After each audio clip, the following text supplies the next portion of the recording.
I'm not even going to go there. So how's everybody doing? That sounded kind of weak. Did you guys get sleep last night? Or was everybody at the VIP party? I said, how's everybody doing?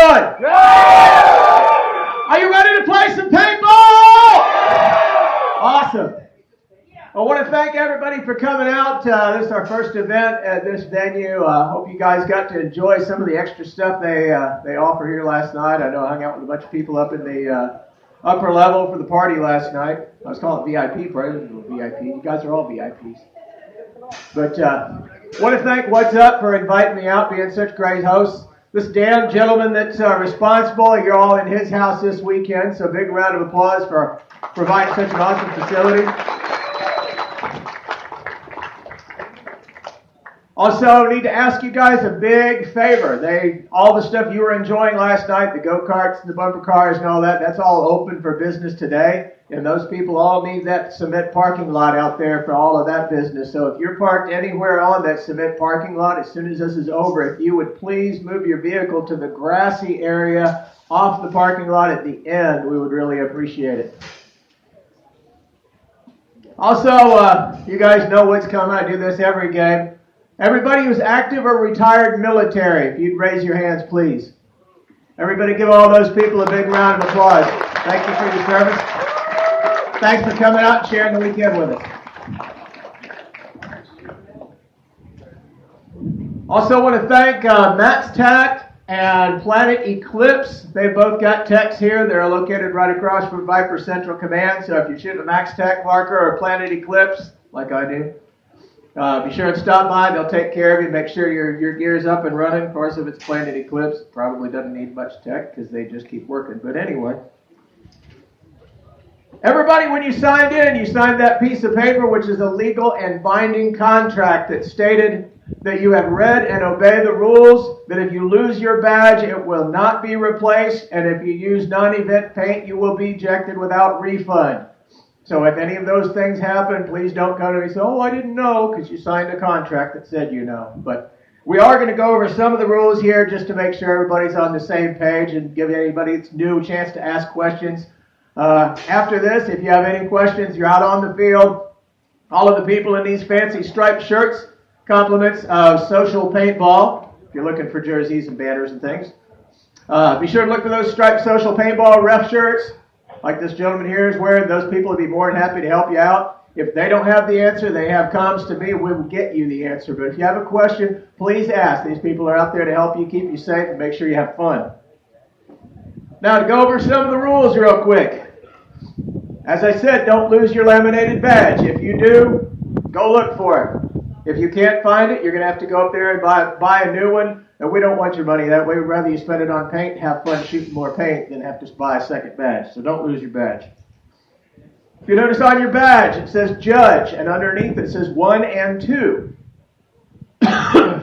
Excuse me.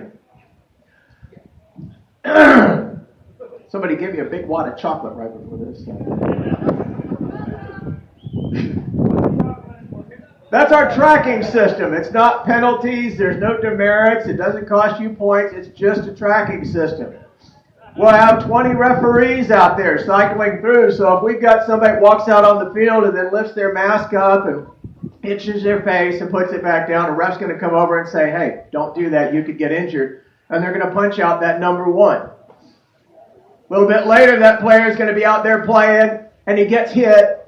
And it gets upset because he didn't expect to get hit, and he starts throwing a bunch of F-bombs and swear words. The ref's going to come over and say, don't use that language. This is a family event. They're going to punch out that number 2.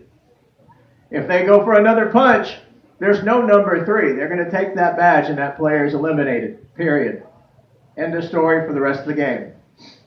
Now, that may sound harsh, but understand that in 21 years of doing this now, we've ejected exactly 2 players for too many judge punches, because usually by the first or second they go, well, I really better pay attention to what I'm doing here. This is an organized, safe event.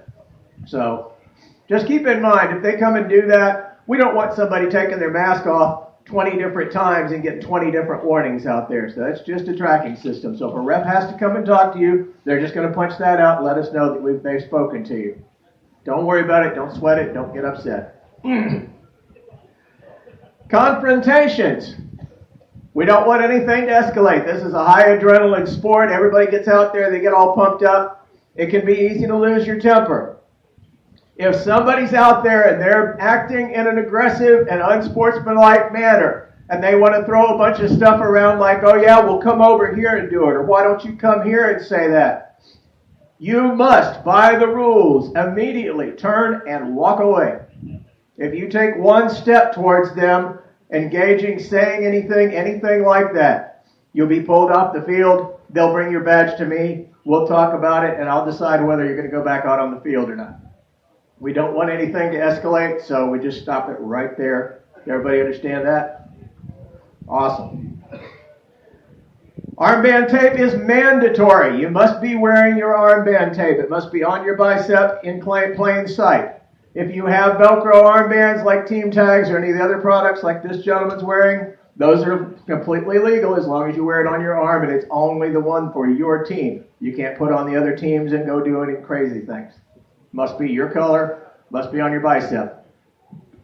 The green, unfortunately, I'm used to bringing red and blue, and I'm a creature of habit, so I packed plenty of red and blue and totally forgot to put green tape in there. So we had to adjust at the last minute. So it's going to be safety orange. We should have plenty of that. If we run out of the safety orange, then there's a safety neon green, but we didn't have as much of that as the orange. So the safety orange is the green team. I'm colorblind, so most of that doesn't matter to me anyway. If you're a medic, you must be wearing a 2-inch wide white armband on each arm. It must be completely visible. Just like in the real world, medics in the Army, they got those big white emblems and big red crosses and things. You can tell they're a medic. Same goes in this event. We do not have a surrender rule. In my opinion, it causes more problems than it solves. Inevitably, you're going to have somebody walk around a corner, catch somebody unexpectedly. One guy's going to pull the trigger and then immediately start screaming about, you weren't supposed to shoot me that close, or he shoots him and then they're both screaming. It's going to happen. Sometimes people get shot close. It's paintball. However, we do strongly encourage, if you do not have to shoot somebody close, if you can, ask for a surrender. Sometimes you come up behind a building, the door's on the front of the building, you're in the back looking through a window and there's a guy there. You can't quite reach him to barrel tag him or anything, but he's right there. Just say surrender. And if somebody does that, if they're right behind you, put your hand up, just thank them for not shooting you close and walk away. Be a good sport.